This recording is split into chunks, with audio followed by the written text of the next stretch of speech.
Yeah, but I mean, I'm going to post it. So, all right. So we're going to just work out some more problems from our 1.1 to 1.3 practice. Remember, these formulas at the top, you guys have to know, but you have 5 questions on tomorrow's quiz.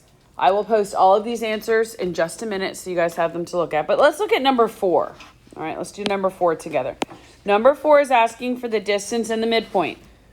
So the first thing I think you should do is write your points on top of each other so we don't make any silly mistakes. -3 and -6. So if I'm going to do the distance formula first, I take my x's, keep them together, and my y's. So I'm going to say -3 minus 5 squared plus -6 minus -2 squared. There's lots of negatives with this one. This is why I picked this one. Lots of places you can make mistakes, so just make sure you guys are on top of things. If you miss a negative sign, it messes up your whole problem, so you really need to take your time.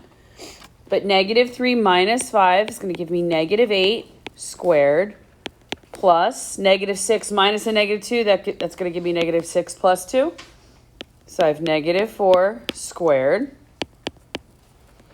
So -8 squared is 64. Plus -4 squared is 16. And what is 64 plus 16? 80. All right. Now, you guys did a majority of the work. You're 8 out of 10 points here. What's one thing I have to do when I end up with the square root of 80? Can you simplify? I got to see if I can simplify that. And I'm just going to come over here, and I'm going to try and break it down using all the prime numbers I know. The smallest one is 2. I know goes into here. So 2 goes into 80 how many times? 40. All right. Does 2 go into 40? How many times? 20. Does 2 go into 20? How many times? 10 times. Does 2 go into 10? All right, 2 goes into 10 how many times? 2 goes into 10 5 times. Now, okay, we broke this down. This is where some of us have some issues. How do you know what you can put outside of the square root, and how do you know what stays inside the square root? If you have the same 2 numbers. The same, you got to have a pair. Good. So here's one pair of 2's. Do you guys agree with me? And I have another pair of 2's. So both of those pairs can go outside. What is 2 times 2? 4. So this is 4 on the outside, and what stays inside? The square root of 5. You have to be able to break down. Personally, I'm a math teacher. I've done this a very long time. I can look at 80 and go, oh, it's 16 and 5. A lot of us can't do that, and that's okay. So break it down like this, and it's real simple to do. Good morning. And now if I'm going to do the midpoint, how do we do the midpoint? What's my midpoint formula? How do I find the midpoint? What do I do to my x's? What do I do to my y's? You add the x's and divide by 2. I understand you said subtract because it's a negative. And then you add the y's and divide by 2. Remember, we write our midpoint as a ordered pair. An x comma a y in parentheses. So 5 plus -3 gives me +2. And 2 divided by 2 is what? 1. What's -6 and a -2? -6 plus -2 is -8. And -8 divided by 2 is -4. So your midpoint is at 1 comma -4. Be real careful with those negative signs, guys. First question on every quiz version, just like that. All right, let's do number 6. Find the equation of the circle with the given endpoints of the diameter. So I have to remind myself, right? The equation of a circle is x minus h squared plus y minus k squared equals our radius squared. What is h and k? It's your x and y of the center, right? It's your center. H and k is your center, and r is the radius. So if I'm going to draw myself a little picture, I have 1, 3, and I have -1, 7. Somebody asked me one class period, how come you always do it on the left-hand and right-hand side? Not just because I do. You can put them anywhere as long as they're across from each other and they connect from one side to the other through the center. So it does. I just always do the same thing. So what do I need to find? In order to write the equation of my circle, I need 2 things. I need the center and I need the radius. How do I find the center when I'm given those 2 endpoints? The midpoint. Good. So I'm going to find the midpoint between 1, 3.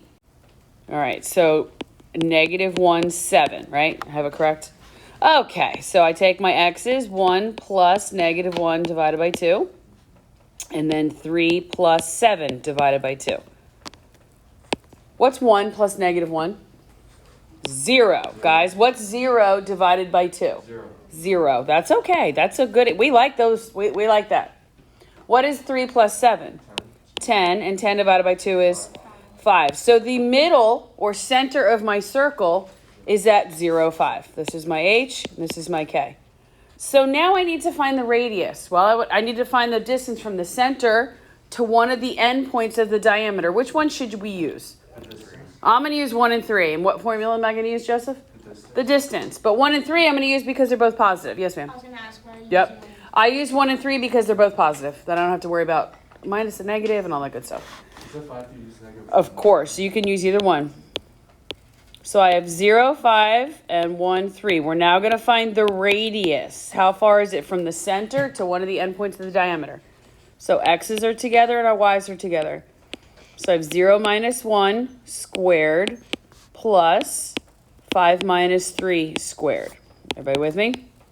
Okay, so 0 minus 1 is negative 1 squared plus 5 minus 3 is what? 2 squared. What is negative 1 squared? 1 plus 2 squared is, so my radius is the square root of 5. Okay, this is the pieces of information I need to write my equation of my circle. The equation of our circle is right here, guys. You guys need to know this. You need to be able to write your equation of your circle tomorrow. So I'm going to say my equation is x what? Am I adding or subtracting anything to x? Subtracting. Subtracting what? Minus 0. Okay, you could say minus 0. If you wanted to put x minus 0 quantity squared, you could. You can also write it like this, x squared, right? Plus y minus k, so y minus 5 squared. And then what do I put for my radius? Square root of 5 what? Squared. Squared. So how would I write that simplified? What's the square root of 5 squared? Just 5. Just 5. That should be your answer. If you did write your first parenthesis x minus 0 squared, that's fine. But if you write the square root of 5 when it should be just 5, that's not okay. Yes, ma'am? For the x squared, we could do that for all of them. We just turn them and just put it x squared. No, that's only x squared because there's nothing being added or subtracted because your h value is 0. If it was 1, you would have to write x minus 1 squared. Yeah. Just because that value is 0. All right, we did a couple of these yesterday, but let's do 8. Let's do 8 and 9. I don't know if I did those yesterday, but let's just do it. What's the center for 8? 3, comma 0. Why is it positive 3 and not negative? They switch when you bring it out. Good. And why is the y 0? Because nothing's being added or subtracted to it. Good. And then what is my radius? 16. No. What should it be? It's the square root of that. So we're going to say 4. Is it plus or minus or just positive? Positive. Just positive. Good. So if I look at 9, yes, sir. When would you have to put the plus or minus? You're not going to do that at all when you have the distance formula because you're always talking about length, which is positive. Good question.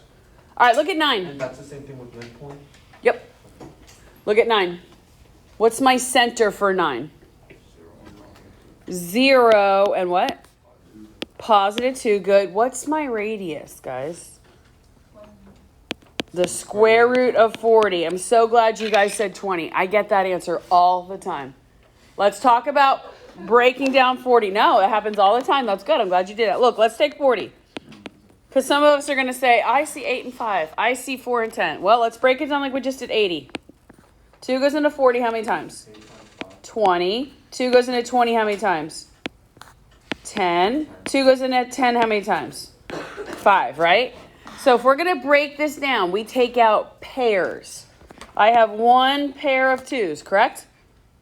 So I can take that out, and then whatever's left on the inside, we multiply. So 2 times 5 is 10. This is your radius, guys. You have to write your radius simplified. Have to. Okay, I have these first 3 questions I did. You will see all 3 of those on your quiz tomorrow. not the square root of... You're totally fine. All right, let's look at the next group.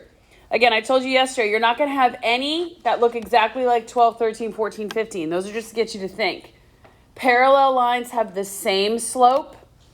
Parallel, same slope. Write that down. Parallel lines have same slope.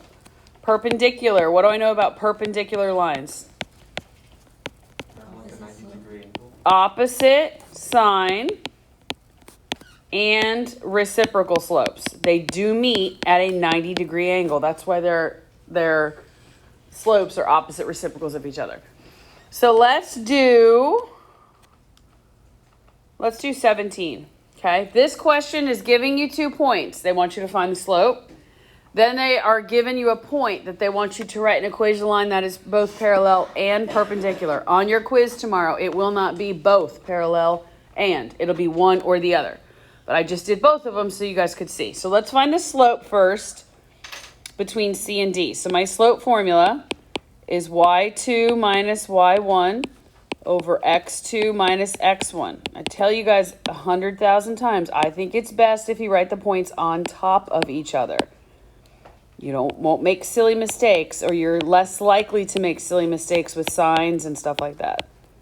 So negative 4, 1, negative 5, 7. Did I write the signs and everything correctly? Yes. Okay, so x's and y's. I'm just going to say 7 minus 1. And if I start with 7 on the bottom, on the top, what do I start with on the bottom? Negative 5. So negative 5 minus negative 4. It is plus 4. Good. What is 7 minus 1? 6 over negative 5 plus 4 is negative 1. So the slope between the 2 points that they gave me is negative 6 over 1. 6 over negative 1, however you want to say it. So that just told us 2 really important pieces of information. I'm going to write a line that is parallel to this. I have a question. That means my slope would be what? 1 over 6. Nope, parallel. Same, negative 6 or negative 6 over 1.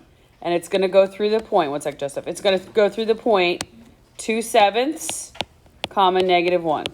Now I'm going to come over here in a second and I'm going to write a perpendicular line. Well, what's the perpendicular slope to negative 6?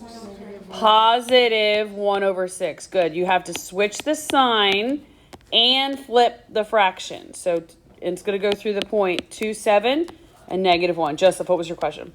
The slope can be negative 6, right? Yep. Okay. All right, so now, again, some of you like to just go right into y equals mx plus b, our slope-intercept form. I'm going to go from point slope and convert it into y equals, but you have to have your answer in slope-intercept form. So I'm going to say y minus y1 equals m times x minus x1.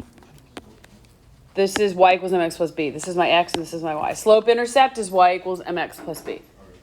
This is point slope.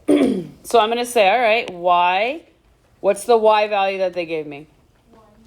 1. Negative 1. So minus a negative gives me y plus 1 equals negative 6 times x minus 2 over 7. I gave you guys fractions in your practice because what do you think you're going to have on your quiz? Fractions. You guys are going to get so good with fractions, I promise. Okay, first thing I do is I distribute my negative 6. So I still have my y plus 1 over here. Negative 6 times x is negative 6x. A negative times a negative is a positive. So I have plus, what? 12 over 7. Awesome. And then I have one more thing to do. What is that? Subtract the 1. So I'm going to subtract the whole number 1. But I don't want to keep the whole number 1 with a denominator of 1. What do I have to change my denominator to? 7s. So how do I get from 1 to 7? Multiply by 7. What you do to the bottom, you do where? So 1 times 7 is 7. So now I have an equivalent fraction, and I can say, okay, 12 sevenths minus 7 sevenths gives me, what's 12 minus 5? Sorry, 12 minus 7, 5 sevenths. And there is how your equation written in slope-intercept form needs to look. All right, now we're going to do the exact same thing, but I'm going to find a line that is perpendicular to. Remember, perpendicular has opposite reciprocal. So if my original slope was negative 6, Perpendicular is positive 1 over 6. So same thing, just different numbers. Y minus y1 equals m times x minus x1. Label, this is my x, this is my y. So y minus a negative gives me y plus 1. My slope is positive 1 over 6 this time, and then I have x minus 2 over 7. Excuse me? What are we doing now? We're finding the line that's perpendicular. Did we not just do that before? We just found the line that was parallel.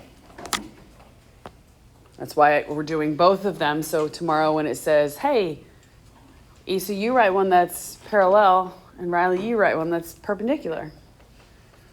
All right, so watch, guys. The first thing we do is distribute.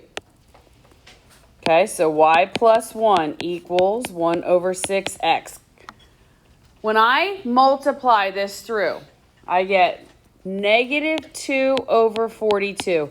Can you simplify that fraction? Yes. Yes. Do you have to simplify it right now? No. If you want to leave it and then do your subtraction where you subtract the 1 from both sides, you just have to make sure that you simplify at some point. So I'm just going to leave it for a second. Then I'm going to subtract the 1. I'm going to subtract the whole number 1. Well, I cannot subtract the whole number 1 from here. I have to have a common denominator. So what would my common denominator be? 42, okay? So this become 42 over 42, right? So I now have a common denominator. So what's a negative 2 minus 42? Negative 44 over 42. If you leave your answer like this, I am going to take a point or two off because it's not simplified. Can I simplify 44 over 42?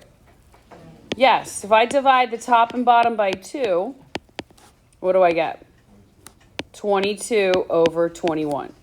Now, some of you would say, well, I saw right here at this step that I could have changed this to negative 1 over 21. That's fine. There's some of you who in your problem would say, oh, when I multiply this times this, look, 2 goes into 2 once, 2 goes into 6 3 times, and then you get your 1 over 21. If you see that, great. If you do not,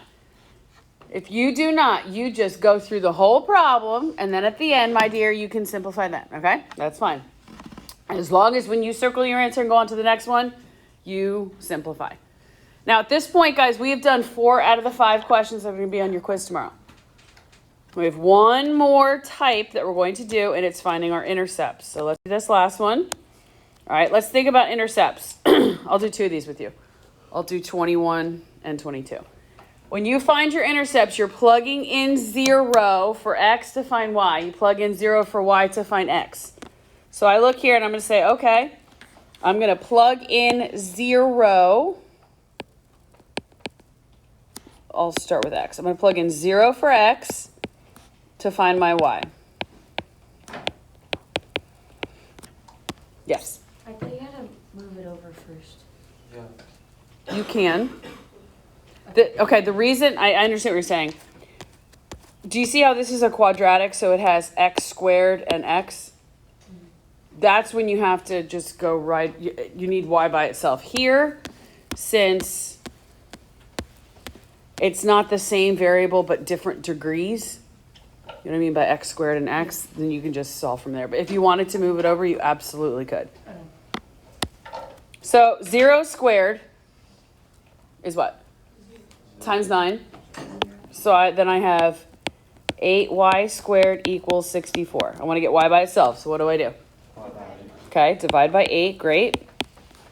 So y squared equals 8.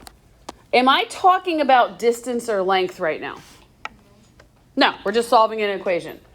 So what do I do to both sides? Take the square root. When I put the square root in front or on top of a number, what goes in front of my answer? Plus or minus. So this would be plus or minus the square root of 8. Can I leave my answer like that? What does 8 break down into? 4 times 2? Yes? So y here would be plus or minus 2 root 2. You would write that as an ordered pair. When I plugged in 0, I got out plus or minus 2 root 2. That's only for those, right? Yep. You can write 0, comma, 2 root 2 and 0, comma, negative 2 root 2. Or you could just leave it like that. That's fine. Doesn't matter. Let's do x. Now we're going to do the same thing, but now I'm going to plug in 0 for y. So 8 times 0 squared equals 64. 0 squared is? 0. Times 8. 0. So I have 9x squared equals 64. Now what? Divide by 9. Divide by 9, okay. Well, 64 doesn't divide by 9 pretty, so why did I give you this one? So we can have a fraction. But what do you guys notice? I have to take the square root of each side, right? So if I take the square root, okay, I put the square root sign on top of my fraction. So what goes in front of my answer? Plus or minus. Guys, what is the square root of 64? 8. What is the square root of 9? 3. Nice and pretty. Are we gonna be pretty like that? No, it's not. Wait, so if you don't simplify it, like you'll get points off? So you have positive 8/3, comma 0, negative 8/3, comma 0. However, if you want to write it, each of them separately, or if you want to write the plus or minus, that's fine. Yep, What does f of x mean? same as y. Same as y? Mhm. Why don't they just put y? Because in grown up, now we're in grown up math.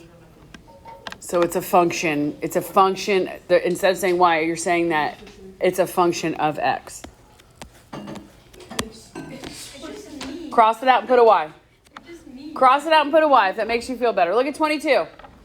Guys, you should see a problem like this and go, oh, I know how to do this. Does g of x mean x? No, g of x means y. Why? Then what's the difference between? It's called function notation. These are all functions. You're in grown-up math now, so it's not just like you've seen this before. Even in algebra 1. Yeah. I see an algebra. So watch, cross it out, put y equals negative 6x cubed plus 20x squared plus 16x. Now, I'm going to find the y-intercept first because that's the easiest. Yes, ma'am. Can't you simplify? Hold on 1 second. We're not solving yet for that. We're going to find the y-intercept. So if I plug in 0 for x, okay, so negative 6 times 0 cubed plus 20 times 0 squared plus 16 times 0. Okay, wait, why are you putting 0? We're finding the intercept. We're finding the x and y intercept. So if we're finding an intercept, we plug in 0 for x, you find the y. Plug in 0 for y, you find the x. So I'm plugging in 0 for all the x's. So I'm going to find out what y equals. What is 0 cubed? 0. Times negative 6. What's 0 squared? 0. Times 20. What's 0 times 16? What does y equal? 0. Your y-intercept is at 0, 0. We like those, right? Now to find the x-intercept, guys, you plug in 0 for y. So negative 6x cubed plus 20x squared plus 16x equals 0. Have you seen a problem like this in the past 2 weeks? Yes. What do we have to do? GCF. You're going to find the GCF. We're going to factor, guys. What is the GCF between negative 6x cubed, 20x squared, and 16x? Negative 2x.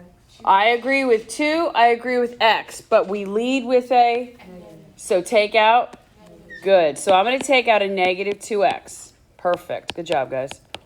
So when I take out a negative 2x, you will probably see one like this. Hint, hint, wink, wink. All right. What's negative 6 divided by negative 2? 3. And then I'm left with x squared. What's 20 divided by negative 2? Negative 10x. Negative 10x. And then what's 16 divided by negative 2? Negative 8 equals 0. What number is this? 22, I think. All right, so now I say, all right, I took out the GCF, yay me. And now I see, I have a trinomial left. Can I factor this? Can I say a times c and find the factors of negative 24 that'll multiply to give me negative 24, but add to give me a negative 10. Ooh, 6 and 4 would kind of work, and 12 and 2 would kind of work. Which one do you guys think? If I use 6 and 4, I'd have to have a negative 6 and a negative 4 to add to give me a negative 10. But when I multiply that, I'd get a positive 24. So good job, Sean. How? Well, what's negative 12 times positive 2? Negative 24. And then what's negative 12 plus 2? It's our negative 10. Excuse me? You have to multiply your A times C. So 3 times negative 8 gives me negative 24. That's the way that you factor. All right, now that we found our factors, what do I have to do with that A term since it's not 1? I have to put it, I got to divide it out here. So I have negative 2x. What's negative 12 divided by 3? X minus 4. So I have x minus 4. And then what happens with 2/3? Just a, 2x. that's what you just said, right? Your 3 goes to the coefficient. So 3x plus 2 equals 0. Now we're not done yet. At the very beginning, right, what was the highest exponent we had on x? 3. 3. That tells me I should have how many answers? 3 and 3. Am I going to have 3 answers? Yes. Set each piece equal to 0. So you have negative 2x equals 0. X minus 4 equals 0. And 3x plus 2 equals 0. So divide both sides by negative 2 here. And I get x equals 0. Add 4 here. And I get x equals 4. Move 2 over, it becomes what? Negative 2, right? So 3x equals negative 2. Divide both sides by 3, and I get x equals negative 2/3. Can I leave my answers written just like that? No, we're going to write them as intercepts. So what we did was we plugged in 0 for y. So I got x equals 0 when I plugged in y was 0. I got x equals 4 when I plugged in y was 0. And I got x equals negative 2/3 when I plugged in y was 0. So we have 3 x-intercepts. This graph, if I were to graph it, would cross the x-axis 3 times at those 3 points. All right, guys, the rest of this is due tomorrow morning. I will post the answers in modules in just a minute, so you guys will have that to look at. You need to review this. You have 5 questions tomorrow. You'll have about 35 minutes to do them, so make sure you guys are on top of things.